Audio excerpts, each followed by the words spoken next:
Matthew 6:9. Mateo 6:9.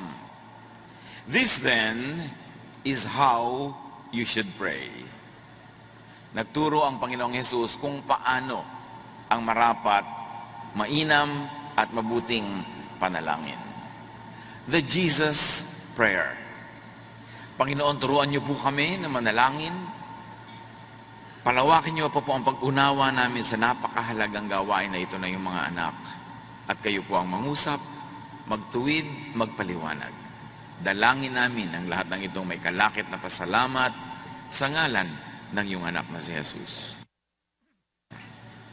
The Jesus Prayer. Matthew 6:5-6. And when you pray, do not be like the hypocrites, for they love to pray standing in the synagogues and on the street corners to be seen by others. Truly I tell you, they have received their reward in full. But when you pray, go into your room, close the door, and pray to your Father who is unseen. Pagka daw nananalangin ka na maraming nakakakita, maraming nababanalan, pumupuri sa iyo, you have received your reward in full already. Ibig sabihin, being seen and praised by others, yun na lang ang reward mo, wala ka ng ibang pwedeng asahan pa. But the Jesus Prayer happens in certain, very emphatically isolated places. It is done alone, unseen by other people. Sabi ni Jesus, kung mananalangin ka, pumasok ka sa iyong silid or equivalent, ipinid ang pinto, yung walang audience, walang ibang makakarinig, walang ibang pagpapasikatan, at gagantimpalaan ka ng Ama sa langit. Luke 5:16, but Jesus often withdrew to lonely places and prayed. Hindi siya nagpupunta sa mga plaza, sa mga malalaking lugar na maraming tao. Kabaliktaran, pumupunta ang Panginoong Jesus doon sa mga tinatawag na tahimik na mga lugar at doon siya nananalangin. Matthew 14:23, after he had dismissed them, he went up on a mountainside by himself to pray. Later that night, he was there alone. So Jesus withdrew, not advanced to the crowds, to a lonely, quiet, not a noisy place, by himself, not with a crowd, not even with a prayer partner. Mark 1:35, very early in the morning, while it was still dark, Jesus got up, left the house, and went off to a solitary place where he prayed. Paulit-ulit. Ang mga ipinakikitang halimbawa ng pananalangin mismo ng Panginoon sa isang tahimik na lugar, may mga specific places, either on mountaintops or on mountainsides. Walang audience. Mark 14:32-23. Doon sa ultimate prayer ng Panginoon sa Gethsemane, they went to a place called Gethsemane, and Jesus said to his disciples, sit here while I pray. Iniwan niya ang marami sa isang lugar, maupo kayo dito, mananalangin ako sa bandaron. He took Peter, James, and John along with him. So only Peter, James, and John were taken further. The others were left behind. In Mark 14:34-35, my soul is overwhelmed with sorrow to the point of death. The prayers of Jesus were very, very emotional. They were not coming from just a neutral thinking brain, from a feeling heart. So my soul is overwhelmed with sorrow, with emotion, to the point of death. He said to them, stay here and keep watch. Going a little farther, he fell to the ground and prayed. So maging si Peter, James, and John were still left behind in point number 2, and Jesus proceeded to point number 3, where again he was alone. And he prayed with all his heart. Matthew 6:6, then your Father It's a repetition of what we already read. Who sees what is done in secret will reward you. So the Jesus prayer is secret, private, not public. Because prayer done in public is free from distraction, mga abala, and from outsider control. Ano yung mga abala at mga outsider control? Pag nag-pray ka, apart from yourself, with one or more people, there is an agenda already.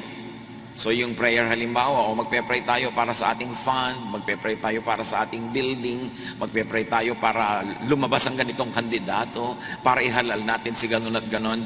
Nagkakaroon ng agenda yung prayer, which is not necessarily your personal agenda, but a group always agrees to an agenda.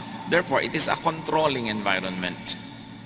And many prayer events, especially lately, are actually political events disguising as prayer events. Many prayer events organized by religions are just a show of force. Kung gaano sila karami para sila magkaroon ng political voice. Kung minsan ito endorsement lang pala ng isang politiko, ano kung sino man, kunwari prayer meeting o prayer rally. At marami pag kami mga prayer events, may script, lalo pagka very organized, mga pa-impressed events.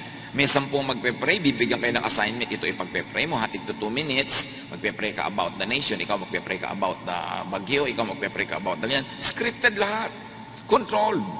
At ang prayer, syempre, kung social yung mga tao, Ingles, para bang ang Diyos ay nakikinig sa Ingles kesa more than sa kung anumang mga salita ng tao. And most prayer will become sectarian. Nagkakaroon siya ng religious color, nagkakaroon siya ng sectarian, and even a political color. So, ayaw ni Jesus na mga ganyan. Pagka merong mga tao, may expectation na. Kaya nga kung minsan, dumating ang isang very special pastor, hindi naman siya naka-assign mag-lead ng prayer, meeting agad ang mga organizer, nandiyan si VIP pastor, pag-prayer natin, para makaakyat naman siya na entablado. Diba? So, tatlo na yung opening prayer. Tatlo na yung closing prayer. Paulit-ulit na lang, kanya-kanya ng mga repetition of the same prayer kasi nagiging showbiz ang prayer. Bigyan ng papel, pagdasalin. Uy, malaki ang donation ni ganong sister. Pag-prayin natin. Yung pagpe-pray, nagiging para magbigay ng starring role. Hindi naman lagi, pero madalas. So, nagkakaroon ng oras. Sasabihin ng organizer, o iksian natin, tig to 2 minutes. Pero pag nakasampa na yung mga prayer leaders sa stage, hawak na nila mic, wala nang bitawan yan, pahabaan na ng prayer. And the language, of course, is controlling. Dahil bakit kailangan nag-gather tayong mga Pilipino tapos kailangan laging English ba yung prayer? O kailangan ba laging Tagalog? Pwede namang Bicolano, pwede namang iba-ibang wika. Depende kung sino yung nakararami na umaattend na higit na makauunawa. Which brings us to another point in prayer. Sino ba talaga kausap mo sa prayer? Ang Diyos o ang audience? Kaya, safer, more truthful, yung personal, private prayer. Kasi wala kang ini-impress. Prayer done alone is freed from performance. Because most of the time, public prayer can become a performance. May tamang boses. Oh, Panginoon naming Diyos. Mga diyang drama-drama. Kailangan naiiba yung tono, naiiba yung mga pitch, nagiging isang sinakulo. At sabi ni Jesus, pagka ganyan ang prayer, you already receive your reward in full. Gusto mo palang mag-ego trip, gusto mo lamang magpasikat, gusto mong makilala, nakilala ka na, nakita ka na, yun na yung reward mo, uwian na. Wala ka na ibang aasahan. And very interesting, the Jesus prayer has an emphasis on place. God fills heaven and earth with His glory. God is everywhere. But the Jesus prayer, very interestingly, has particular spots in prayer. Places. Karamihan ay isolated, tinatawag pang lonely. Marami ay sa bundok o sa gilid ng bundok. Meron kaya talagang kahulugan dito sa ating buhay ngayon. Kung itinuro ni Jesus, in-exemplify ni Jesus, marapat suriin. Were there really certain qualified places where prayer could be more effective? Very interestingly, all ancient peoples had their spiritual spots, specific spiritual spots. So in your own life, you might want to find your most powerful and effective prayer garden, even if that garden is just in a corner of your room. Pero dapat nating suriin yung pagpapahalaga ni Jesus sa tamang lugar ng prayer. Matthew 6:7, sabi niya, and when you pray, do not keep on babbling like pagans, for they think they will be heard because of their many words. And the contemporary English version says, when you pray, don't talk on and on as people who don't know God. They think God likes to hear long prayers.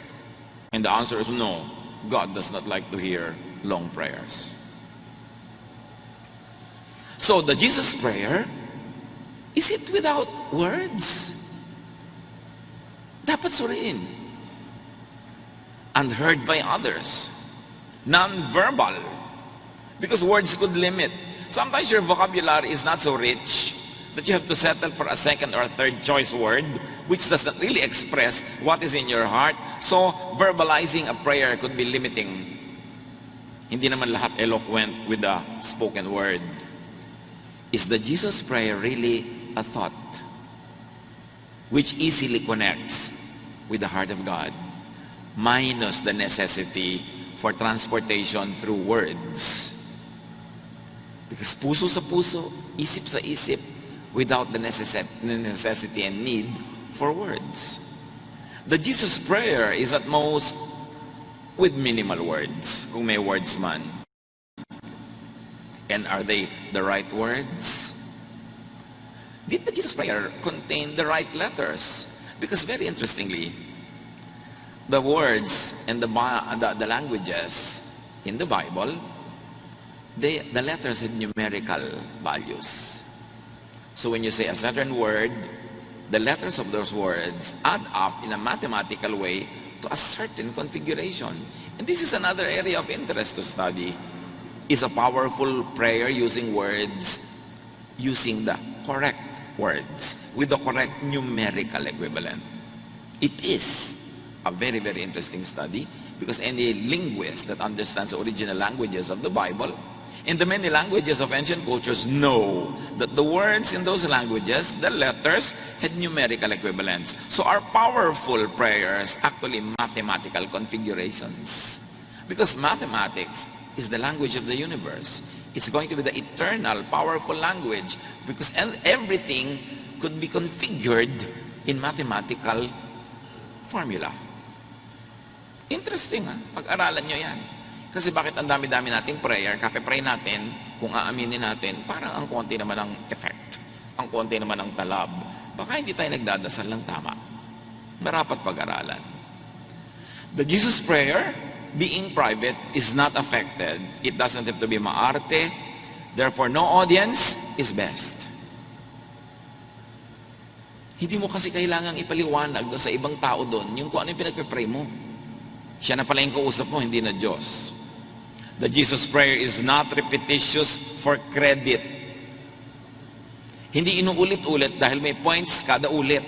Ngayon, pwede po bang ulitin? Kung yun ang sinasabi ng puso mo, ulitin mo, di ulitin mo. Pero hindi mo inuulit dahil kada ulit may points.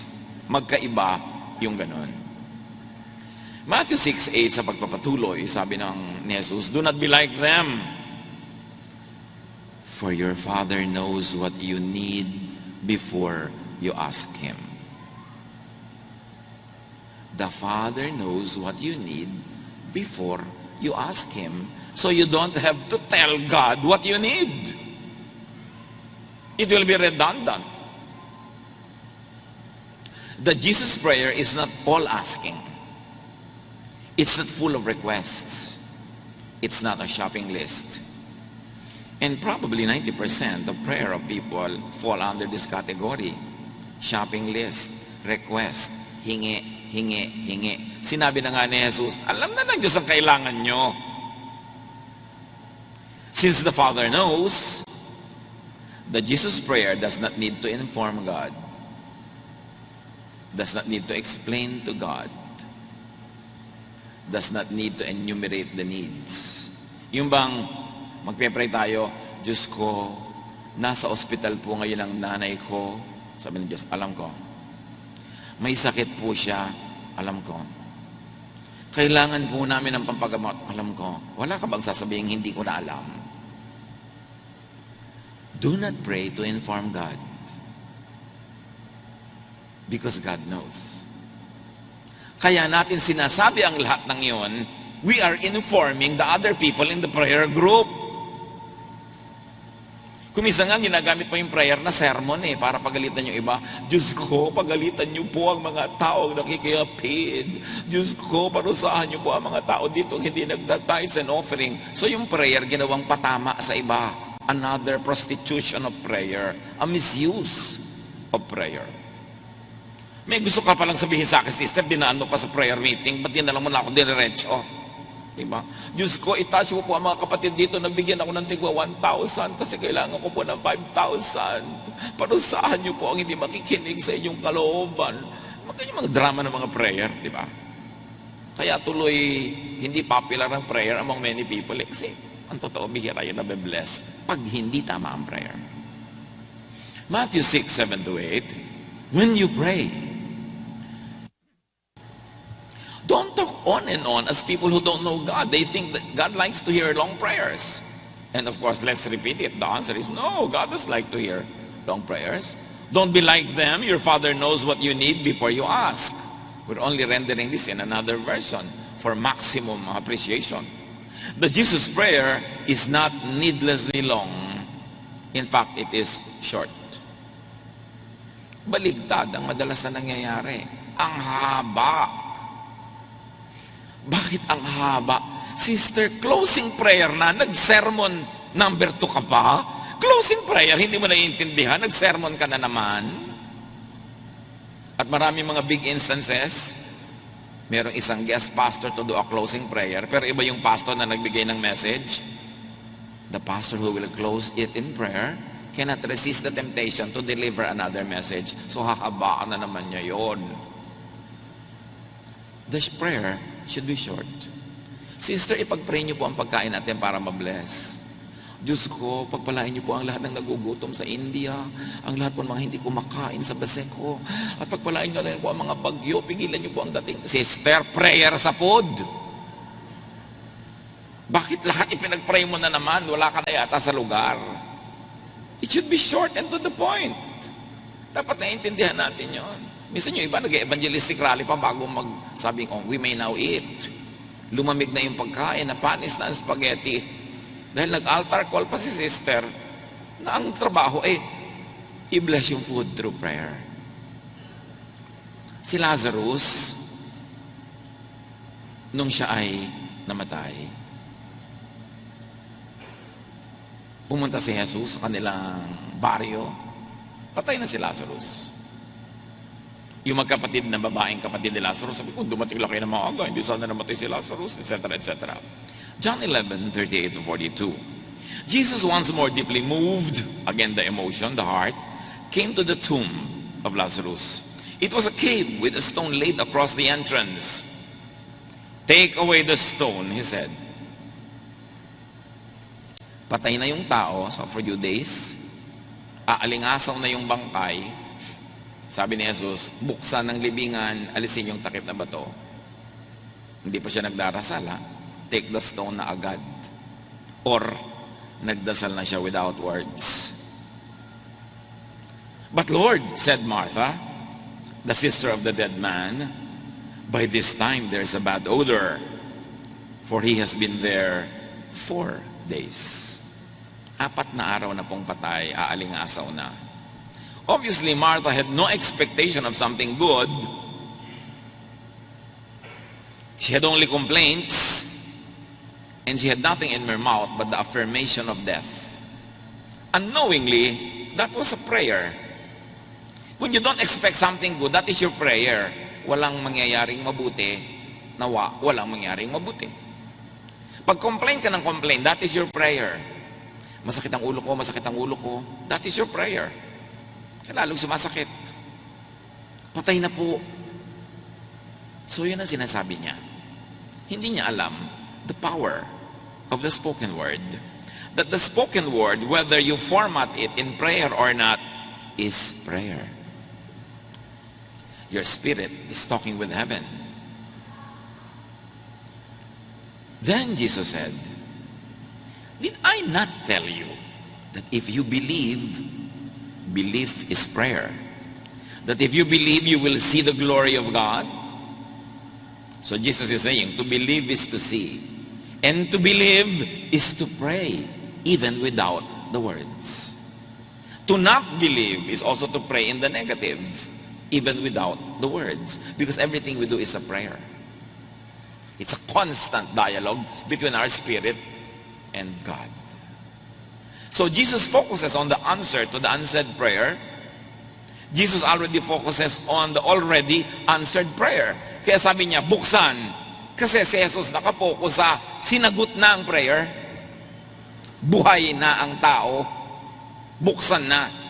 Hindi na siya nagsabing tayo yung muko, ipanalangin, Diyos ko, buhayin niyo po si Lazarus. Walang ganon. Sabi niya, buksan. Kasi sa puso niya, nangyari na yung prayer. Without words. Without an audience. Of course, the audience didn't know that the prayer already happened. So Martha was objecting. Pabaho na po. Kasi mabaho na, bangkay. 4 na araw ng patay. But Jesus did not mention, did not verbalize, and did not affirm, and therefore did not glorify death. Hindi sinabi ni Jesus na patay siya. Hindi rin sinabi ni Jesus na buhayin niyo siya. Kasi para sabihin mong buhayin, una, you've got to affirm na patay. Walang ganong reference. May mga example kasi of affirmation and non-affirmation. Halimbawa, tungkol sa kamatayan, hanapin niyo kung kahit kailan sinabi ni Jesus na patay. Luke 8:49-55. Someone from the house of Jairus came. Your daughter is dead. Don't bother the teacher anymore. So, dead was verbalized. Dead was glorified. Death became the climate in the conversation. Hearing this, Jesus said to Jairus, don't be afraid. Just believe. She will be healed. Kita niyo kung gaano ka-positive yung approach ni Jesus? Huwag kang matakot sa sinasabi niya. Huwag kang paapekto sa takot. Takot will stop blessing from coming to you. Relax. Manalig ka. Gagaling. Alam niyo ang gumagaling, yung buhay na may sakit. Sabi nung taong messenger from the house of Jairus, patay na. Sabi ni Jesus, gagaling. Jesus did not mention death. The messenger was mentioning death. So don't be negative. Believe. Sabi ni Jesus, she will be healed. So a positive disposition plus faith, which is thought, brings healing. What do we see here? Thought can affect matter. Laging sinasabi ni Jesus, believe and it will happen. When you believe, when you think it, your thought will bend the material world and make it obey. Why? Because we were created in God's image. And when God speaks, what He says happens. Pag sinabi niyang, let there be light, nagkaka-light. Let there be this, nagkakaganon. Pag sinabi ni Jesus, get up, bumabangon, maski patay. Meron tayong wangis ng Diyos sa atin. Merong kapangyarihan ng ating salita. Kaya lang, ang careless nating gumamit ng salita, ay, pesteng buhay ito. Ay, ang hirap ng buhay. Ay, wala akong pera. Kaya yun ang nangyayari sa'yo. Kasi ang lahat ng sinasabi ng bibig mo ay prayer. Naku, kahirap-hirap mabuhay. Naku, ang asawa ko wala ng pag-asa. Naku, ang anak ko problema. O sige, problema ba? O sige, problema. Kasi yun, ang umaalingaw-ngaw sa kalangitan, yun ang magbubumerang back to you. Kaya nagsasabing, dead, dead, dead, and death talaga nangyayari sa buhay nila. And Jesus never mentioned such words. When He arrived at the house of Jairus, He did not let anyone go in with Him except Peter, John, and James, and the child's father and mother. Napansin niyo, ang daming tao sa bahay, nag-iiyakan na, tumutugtog na ang mga punebre. pangatugtog sa patay. Pero nung pumasok si Jesus sa bahay, hindi niya pinapasok ang katakot-takot na taong sumusunod na usyoso. At pagpasok niya sa bahay, iniwan pa niya yung iba. Pagpasok niya doon sa silid na kinakalagyan ng batang, actually, patay na talaga. In other words, walang kokontra, walang nega na sasama kay Jesus. Kasi pag may kontra ng kontra, nababarahan ang blessing. Meanwhile, all the people were wailing and mourning for her. So ano na yung mood ng mga tao? Negative. They were already wailing. There was already an affirmation of death. At sabi ni Jesus, stop wailing. Jesus said, she is not dead, but asleep. Very positive. Very present tense. Sabi niya, she is not dead, she is asleep. So hindi napatay yung bata when he spoke. Answered prayer na. Without the words, but with the faith. They laughed at him, knowing that she was dead. So they were basing their behavior on what their mind knew, that the child was dead. So they laughed at Jesus when Jesus said, she is asleep. Death was on their minds. They could not accommodate the issue of life because they were preoccupied with the issue of death on their minds. Jesus was there. Jesus has raised many people from death, has actually healed so many people, done miraculous things. That's why Jairus fetched him, and the people in the house would not believe that. They'd rather stay in the issue of death rather than the hope of life. But he took the little child by the hand and said, my child, get up. Her spirit returned, and at once, she stood up. Walang glorify si Lord na death, death, death. Sabi niya, rise from death. Walang ganon. Get up. And note, all positive. No mention of death. No affirmation of death. Kaya tayo, mga kapatid, in that spirit, pag kami sumasa kabilang buhay, we say, ay, gumraduate na si sister ganon. Gumraduate na si nanay ganyan. Gumraduate is death. The physical death is a graduation of the spirit. The dust returns to the ground it came from, and the spirit returns to God. So physical death is a graduation of the spirit. And we don't dignify that by saying, ay, namatay na si ganun. Dahil sabi sa John 5:24, pag naniniwala ka kay Jesus, you are moved from death to life. You never die. So bakit laging namatay? Makikita niyo yung behavior ni Jesus when dealing with these issues. So back to Lazarus. Sabi ni Jesus, buksan. So they took away the stone. The people acted in faith. Jesus said, buksan, at binuksan nila. They acted in faith. There's this dialogue between heaven and earth, between God and the people who were there. Then Jesus looked up and said, Father, I thank you that you have heard me. You see the prayer? It was already a thanksgiving, not a request. It was a verbal thanksgiving prayer. It was not the request. The prayer for return to life was done in secret. No performance, no expectation. I knew that you always hear me, sabi ni Jesus. But I said this prayer for the benefit of the people standing here, that they may believe that you sent me. So in other words, the only verbal part of the prayer, yung sabi ni Jesus na, I thank you that you have heard me, is for instruction purposes. Para marinig talaga ng mga tao at nang manalig sila. Pero hindi niya ipinarinig yung panalangin mismo. The Jesus prayer believes it is answered already. Pag magpe-pray kayo mga kapatid, tapos hindi naman kayo naniniwala, huwag na lang kayo mag-pray, sayang yung oras nyo. Ngayon, kung naniniwala kayo, edi magpasalamat na kayo. Yun na yung prayer. Hindi nyo na kailangan isa-isahin ang request because the Father knows what you need. Go straight to thanksgiving because you position yourself in the spot to receive what you ask for, no longer to ask for it because you already believed in it. There is no need to verbalize the request. Mark 11:20-21, in the morning, they went along, they saw the fig tree withered from the roots. Peter remembered and said to Jesus, Rabbi, look, the fig tree you cursed has withered. The day before, Jesus was looking for fruits from this tree and there was none.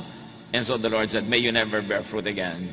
The following day, pagdaan nila doon sa puno, luoy na.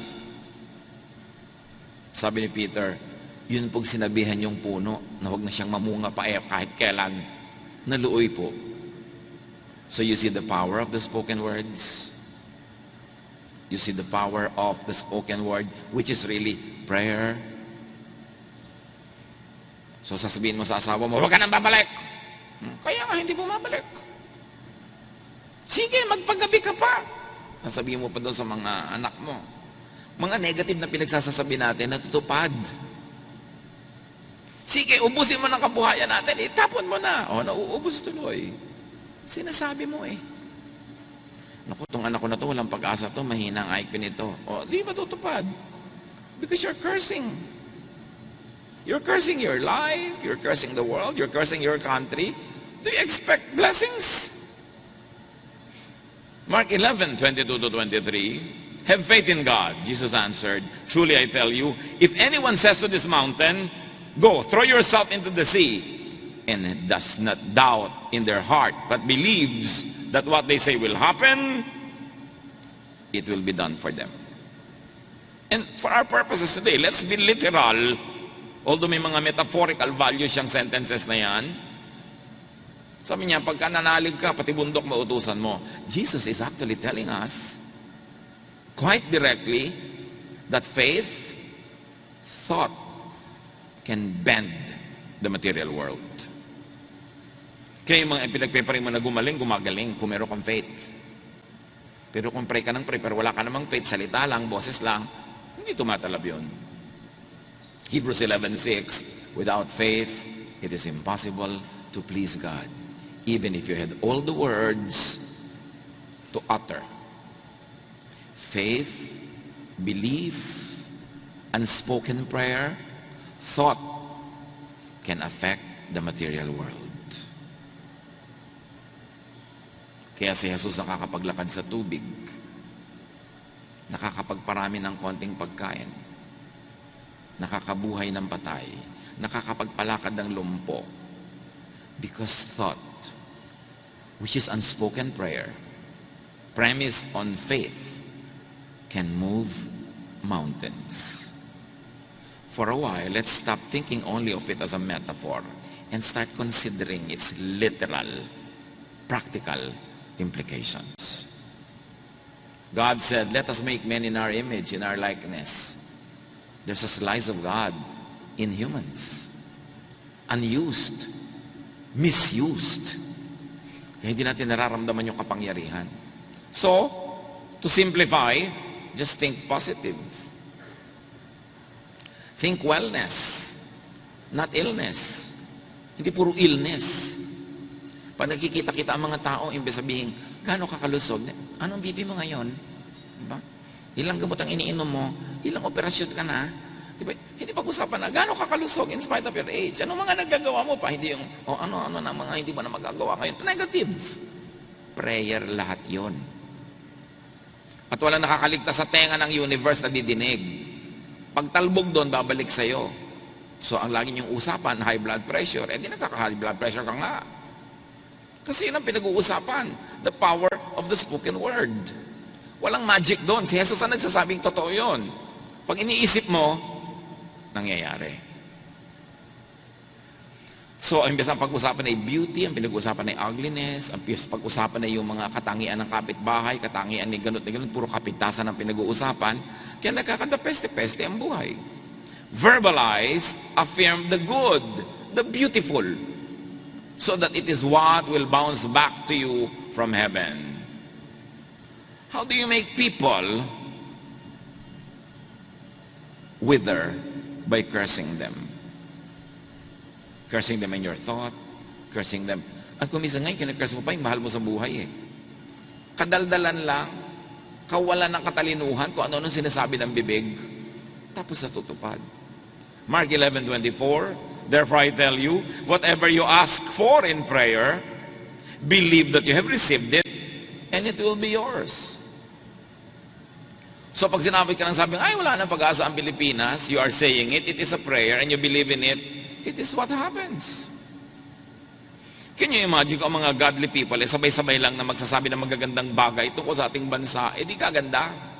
Lalong gaganda. Pero pag sabay-sabay na puro kapintasan, puro mga kadiliman ang iyong iisipin, yun nga ang magaganap. So, led, guided, and tempered by the Spirit, believe that it's done and it will be done. Of course, yung paniniwala mo na nangyayari, dapat guided by the Spirit. Hindi naman yung fantastic na, ay mamaya magkakaroon ng $10 million, tapos magkataka ka, bakit wala? Hindi naman talaga yun ang guided will of God for you. Fantasy mo lang. So dapat sinasala natin kung ano yung fantasy at ano yung talagang alam mong in accordance with the will of God, and that Jesus would not object giving it to you because it will be good for you and for all the others. Iniisip natin yun. But in any case, do not focus on the asking. Because the Father knows what you need. Focus on the receiving. On having received. Past tense na nga. The asking validates and glorifies the need and the problem, thereby affirming and empowering it and attracting it. Pag sabi ka ng sabing, give me, ang sinasabi mo actually, wala ako. Wala pala, di wala. Kasi yung sinasabi mo, yun ang sagot din sa'yo. Wala ako. Di wala. Diba? What you send out of the heavens is what bounces back to you. Like Peter, gazing at the wind and the waves. Nung una, naglalakad si Pedro sa ibabaw ng tubig. Pero nung ang tinitigan niya, yung mga hangin, yung mga tubig, yung mga alon, lumubog siya. Kasi, sabi niya, lulubog ako, di lumubog nga siya. Pero nung habang iniisip niya, makakalakad ako sa tubig, naglalakad siya sa tubig. Kung anong iniisip mo yun na magaganap, mahirap bang maintindihan yun? So, lumalakas yung bagyo, sabi niya, ayan na, lumalakas, ayan na, lulubog ako. Lumulubog nga siya. Until he remembered Jesus, naalala niya, ay, may Jesus nga pala, at tumawag siya, di iniahon siya. So, sino bang naalala natin? Yung paglubog o yung paglutang, yung kaligtasan o yung kapahamakan. Maging sa mga prayer ng marami mga church people, puro kasalanan ang laman ng utak, kasalanan. Makasalanan po ako, di po ako karapat-dapat. Marumi po ako. Marumi, di marumi ka. Makasalanan ka, di makasalanan ka. Kahit pray ka ng pray na makasalanan ka, araw-araw makasalanan ka pa rin. Kasi yun ang laman ng utak mo. Hindi mo ipag-pray na salamat po at ako'y pinatawad nyo na. Salamat po at ako'y nililinis nyo patuloy. Salamat po at ako'y lagi nyong minamahal. Hindi po ako karapat-dapat mahalin. Hindi po ako karapat-dapat. Di wag, ayaw mo pala eh. Kaya yung mga maarting dasal ng mga Kristiyano na laging nililibak-libak ang sarili, kinakawawa ang sarili, tinatapak-tapakan, akala nila humility yun. No! Pag snub yun sa pag-ibig ng Diyos na ibinigay na sa'yo. Tapos sabi ka pa sa hindi po ako karapat-dapat, hindi po dapat lang po sa akin parusahan, dapat ako mahirapan, marumi po ako. Sige, yan pala trip mo eh. Yun ang nagbabounce back sa heaven, yun ang babalik sa'yo. Kaya kahit dasal ka ng dasal, confess ka ng confess araw-araw, paulit-ulit ka pa rin. Kasi yun ang laman ng prayer mo. Focus on being forgiven, on being loved by God, at yun ang magaganap at maghahari sa iyong buhay. Because thankfulness attracts blessings. Complaints attracts what is being complained against. Yun yung sinasabing, talbog sa akin, balik sa'yo, dikit sa'yo. Kaya sinasabi mo, Diyos ko, napakahirap po ng buhay. Ako mahirap pala, o hindi mahirapan ka. Practice tayo. Diba? O pagka, kunwari kayo yung heaven sasagot. Diba sinabi ko, napakahirap pong kumita ng pera. Sagot kayo. Sagot, lakas. Di mahirapan ka. Yun ang sagot, diba? O ulit, ang hirap pong kumita ng pera. Nakakainis po ang nanay ko. Di mainis ka. Diba? Wala tayong magagawa, ganyan talaga yan. Di wala kang gawin, di ba? Masakit ang ulo ko. Kita nyo, yun ang sagot. So, magtataka tayo yung mga prayer natin, bakit parang hindi tumatalab? No, talab na talab. Hindi ka lang marunong mag-pray. Practice naman tayo. Diyos ko, salamat po at darating ang napakaraming kayamanan sa buhay ko. Di dumating, di ba? Salamat po at ang aking negosyo ay magtatagumpay. Positive. Ganun ang pananalangin. Kasi yung sentence mo, yun ang sagot. may mahiwagang formula, hindi lang natin batid, pero ganoon ang effect. In the Jesus prayer, the believing and thanksgiving predates and affirms the answer, the solution, thereby materializing it. Nanalangin ka, nagdasal ka, nananalig ka na bukas, di ba? Aaraw. Kaya ang aga-aga pa lang nagkukula ka na. Kaya di pa sumisikat ang araw. Yun. Pumupwesto ka doon sa pinaniniwalaan mo ng sinagot. Hindi yung nanalig ka na paarawin niyo po bukas dahil gusto ko magkula, tapos tingin ka pa ng tingin sa weather, umaraw na ba o hindi pa? Double-minded ka. A double-minded person will not receive anything from God. Sa kasaysayan nga, may nanalangin na huwag muna lumubog ang araw, hindi nga lumubog eh. Pag ipinalangin nga ni Jesus na mangyari, yun nangyayari against natural law. Kasi natural law is inferior to the divine interventions from heaven, which, when you believe, the mountain will obey you, defy gravity, and throw itself into the sea. Believing, being thankful, make it happen. Thought, faith, and gratitude brings blessings. Ingratitude brings curses. Pag ikay lagi nagpapasalamat, lalong dumadami yung ipinagpapasalamat mo. Pag reklamo ka ng reklamo, lalong nanganganak yung mga inirereklamo mo. Complaining, disbelieving, doubting, thinking and verbalizing the negative, especially cursing, they are all prayers. Negative prayer, sinasagot din agad. Jesus cursed the tree and it died. But we do not curse. Iwan natin kay Jesus yung department na yon. Alam niya yon. Hindi natin yun alam. Ma-abuse lang natin. In fact, sabi sa Numbers 22:12, you must not curse, put a curse on those people because they are blessed. So paano kung nang curse ka ng isang blessed? E di, talsik sa kanya, talbog sa kanya, dikit sa'yo. At sinasabi sa Numbers 22:38, I can't say whatever I please. I must speak only what God puts in my mouth. So kailangan, galing sa Diyos yung sasabihin mo. Hindi ka salita ng kahit ano na lang. Kasi, matutupad ang sinasabi mo. Mag-ingat sa pagsasalita. The Jesus prayer is a thanksgiving already. Kaya sinasabi, diba, in everything give thanks. Thank ka ng thank. Kasi tinatanggap mo na yun ang sagot. So Jesus asked the people to roll the stone. You position yourself, move like it's already done. Pinapabuksan na niya eh. Ibig sabihin, pumupwesto na siya sa lugar na gising na nga ang patay.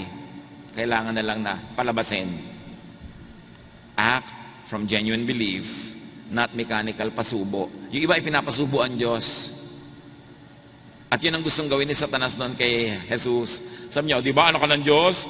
Sabi sa Bible ni, hindi kanya papayagang malaglag sa bato o magalusan ng mga bato. Sige nga, tumalon ka nga mula dyan sa tore, patungo doon sa bangin, at sigurado sasaluhin ka naman ng mga anghel. Yun yung pagpapasubo. Huwag niyo pinapasubo ang Diyos na, Lord, kung talagang Diyos kayo, hindi na po ako mag-aaral, papasahin niyo na lang ako bukas sa aking exam. Pinapasubo mo ang Diyos. Sinabi ba niyang gayon? So, tiyakin na ang ine-expect natin comes from genuine faith, urged and given by the Spirit, not because of your fantasy, at hindi dahil pinapasubo mo ang Diyos. Yung iba nagpapasubo, anak, magbi-mission work ako 100% full-time. Tatay, meron po bang sweldo yan? Wala anak, living by faith tayo. Ano pong ibig sabihin nun? Tuwing enrollment mo, Diyos ang magbibigay. Pinapasubo mo ang Diyos. Kaya tuloy pag dumating yung enrollment, walang ibinibigay, nagagalit yung bata sa Diyos. Kasi hindi naman sinabi ng Diyos sa iyo yun eh, pinapasubo mo lang siya. Alam niyo yung mga living by faith, living in faith na yan, usually living in utang and hingi ang ibig sabihin. Kailangan gumagana yung practical talent na binigay sa'yo ng Diyos para yung needs mo, ma-answer mo, hindi mo iaasa sa Diyos na magic. Hindi natin naintindihan yung mga pinagsasasabi natin kuminsan. Kaya kung ano-ano nangyayari sa ating buhay. Pray for what you believe in. Very importantly, pray for what you can believe in. It is useless to pray for something that you do not believe in, because according to your faith, it will be done to you. Not according to your words, not according to your rituals, according to your faith, which is really according to your thought. James 1:6-8, but when you ask, you must believe and not doubt. Because the one who doubts is like a wave of the sea, blown and tossed by the wind. Wala kang mararating. Nagdududa ka pala eh. Kailangan manalig ka. That person should not expect to receive anything from the Lord. Such a person is double-minded and unstable in all they do. Alam niyo yung double-minded na yan, siguro clinically mas magandang himayin dahil patuloy na ngayon na napapatunayan ng siyensya na ang puso natin may sarili siyang isip. They made so many experiments na meron talagang heart and mind. That the correspondence of your heart and mind must agree. Your heart believes, but sometimes your mind doubts kasi your mind decides premises its decisions on what is known to the mind. But in many occasions, it is only through the heart that one can see correctly. Despite what your thought, what your logic, what your education and experience tells you, there is such a thing as heart language, that your heart speaks to you, in spite of what the mind tells you. Kaya yun ang tinatawag ng matatanda natin na nagdadalawang loob. Hati ang loob. At sabi, pag hati ang loob mo, hindi agree yung mind mo sa heart mo, hindi agree yung heart mo sa mind mo, huwag kang umasa na may tatanggapin ka. Kasi ang gusto ng Diyos, unity, wholeness, oneness of your mind, your body, and your spirit. One half belief is one whole unbelief. Walang one half belief. Whole or nothing. So pray to thank God. Pray thanking, not asking God. Stop the asking. Pero sasabihin iba, di po ba sabi, ask and you shall receive? Yes. The Jesus prayer is believe, the Jesus prayer is ask. But at least, for what we understand from this point, ask very shortly, ask in the Spirit, and ask in secret, if you would ask. But there are many scholars that are examining the words of ask and it shall be given you, and they are saying that some things must have been lost in translation because there's a qualifier to asking and receiving what you're asking for. But that's beyond our conversation right now. What is important is, okay, ask. But Jesus says, ask shortly, ask in secret, ask as the Spirit leads you, not as your personal agenda or the agenda of others lead you. But remember, believing is already asking. When you believe, you already prayed. Kaya thanksgiving na yung i-verbalize mo. Verbal asking could be redundant, unnecessary. Then situate yourself in the correct, receiving, and grateful position. Balik kay Lazarus, for example, John 11:43-44. When he had said this, Jesus called in a loud voice, Lazarus, come out. Yung babaeng anak ni Jairus, dalagitan na namatay, Jesus never mentioned death. And in John 11:11, after he had said this, he went on to tell them, our friend Lazarus has fallen asleep, but I'm going there to wake him up. So yung babaeng bata, sinabi niya, sleeping lang siya. Pati kay Lazarus, nung may nagsabi sa kanya about Lazarus, nung pupunta na sila sa bahay ni Lazarus, sabi niya, nakatulog si Lazarus, pupunta ako doon para siya gisingin. Hindi niya rin sinabing patay. Hindi niya in-honor yung death eh. Because you know, in Jesus, there is no death. You move from life to life. So Jesus does not affirm death. Huwag natin pag-usapan yan. Hindi ba banggitin ang salitang yan? It does not exist in the vocabulary of believers because Jesus has conquered death. There is no more death for His people. So sa kwento, the dead man came out. His hands and feet wrapped with strips of linen and a cloth around his face. Jesus said to them, "Take off the grave clothes and let him go." Jesus didn't ask God to bring Lazarus back to life. Jesus believed. And Jesus immediately, directly thanked God publicly for the answer to prayer.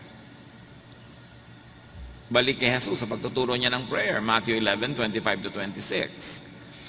At that time, Jesus said, "I praise you, Father, Lord of heaven and earth, because you have hidden these things from the wise and the learned and revealed them to little children. Yes, Father, for this was your good pleasure." Pinupuri kita, Ama, dahil ikinubli mo ang mga malalalim na bagay na ito sa mga panta, sa mga edukado, sa mga marurunong, pero ipinagkaloob mo sa mga bata. The Jesus prayer is childlike. It takes the position of a child, believing, expecting, grateful. It is the prayer that moves the hand of God. It is the prayer that bends natural law. It is the prayer that can make mountains lift themselves up and throw themselves into the sea. Yes, in the book of Acts, believers gathered and prayed in groups. May magsasabi, bakit po may mga group prayer sa Acts? Yes, but we were never told how they prayed. Hindi naman sinabi kung paano sila nagpe-pray. Magkakasama lang ba sila pero personal private prayer pa rin? O meron ba talaga nagli-lead? Nasa blackboard yung mga ipagpe-pray natin? Meron ba talagang ganon? Okay, but do pray. Hindi naman pinagbabawal eh. Jesus did not teach nor practice group prayer. Jesus never organized any prayer rally. Politically motivated religious leaders do that. But Jesus never did a prayer rally, a show of force, a show of numbers.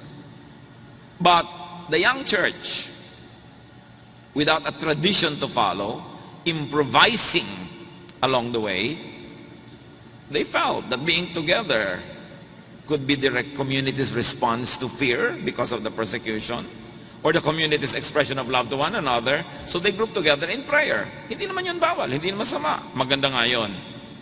But remember to always be conscious of and be careful with what the group can do to your prayer. Avoid, minimize the disadvantages of crowd prayer that we have been studying all along. Yung may grandstanding, merong pastor, yung may paulit-ulit, yung ang haba-haba, yung ang kausap tao, hindi ang Diyos, para ipinapaliwanag niya pala sa tao yung prayer niya, pero kunwari nagpe-pray siya sa Diyos, alisin yung mga ganon. And group prayer can also be a blessing. Develop and practice powerful and empowering private personal prayer. I think that is what we like to emphasize. We are free to do group prayer. It could be very advantageous and a blessing to do group prayer. Why not? But most important of all, prioritize, never neglect your personal private prayer. Kasi yun ang itinuro ni Jesus, yun ang halimbawa na iniwan ni Jesus. Discipline your mind so that you can focus in your prayer. Find and have your best prayer place. Kung saan man yun, hanapin nyo. Sometimes, isang sulok pala yun sa loob ng inyong utak. Lugar din yun. Pero meron. Jesus always had the practice of choosing the best place where to pray. Process and harmonize all you learned about prayer. This is not the final word on prayer. Knowledge is dynamic. It keeps changing, it keeps improving, because we should move from glory to glory unto the likeness of Jesus. So patuloy tayong kuminsan ay nakahamon. May dati na tayong pinaniniwalaan, meron talagang mabadagdag na bagong pagbasa, bagong pag-interpret, idagdag ng idagdag, because we keep learning. And we change from glory to glory. And Romans 12:2 says, be changed by the renewing of your mind. So process everything. This is not the final word, not a period, but add to your consciousness about prayer. Especially if you don't find your prayer to be very powerful, baka may dapat baguhin sa paraan. Correct prayer could be gleaned from results. A tree will be known by its fruit. So yung correctness, the aptness, the preciseness, the power of your prayer could only be proven by the results. Ang prayers nyo ba ay answered? Ang prayers ba natin can really move our lives and rearrange it? Keep praying. Keep learning how. Keep improving. Because prayer is the most powerful force in the universe. When you pray, you are in direct dialogue with God. And you open yourself to receive all the good things that God would like to give you. Pray more. Doesn't have to be longer. But give time for prayer. And give it your 100% best. Meaning, walang abala, walang distraction. Kayo lang ng Diyos. Napakahalaga nun. Huwag pababayaan. Lord, thank you for prayer. At nawala lupang lumalim ang lumawak, tumaas ang pagkaunawa namin. Para ang prayer ministry na ito, para sa aming sarili at para sa aming kapwa, ay lalo naming mapakinabangan ayon sa iyong magandang kalooban. Pagbulay-bulayan ang lahat ng ito, review your own personal style of prayer. Learn from the example of the Jesus prayer.